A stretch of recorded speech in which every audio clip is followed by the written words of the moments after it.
Philippines. As we have here, our large Biltrone, Ollie, and his beautiful bird trainer, Miss Gina. Now, large Biltro is considered as a medium-sized bird.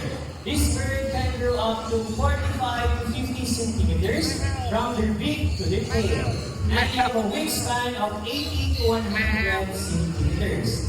They may not be the largest birds that we show, but they are certainly very clever. They can solve problems like a 7-year-old. That's why people call them Peter Jesus. Now, Ms. Gina, I have a question. Are you ready? Now we're all set and ready. Now to see how clever Ollie is, I have here some materials. The first one is a glass tube filled with water, a small stones, and the last one is a nut.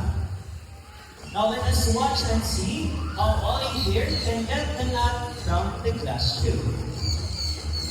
Okay, ready? Go!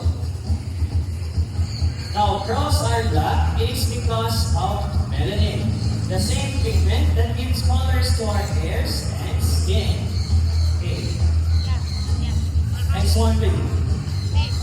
Now, you mix up the second stone, box on the way, and you put it inside the glass tube.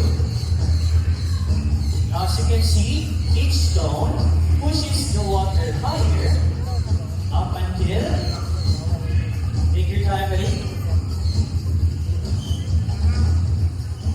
Okay, last one. You're almost there. Now, you mix up the last stone. And you get the nut from the glass tube. Great job, buddy. I know you can do it.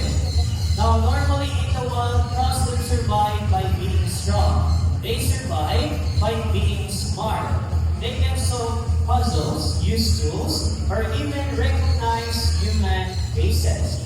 Now, lastly, it mostly appears in myths and folklores, symbolizing their intelligence, mystery, or even bad luck. So our adult laws are intelligent, large, Biltrone, Ollie.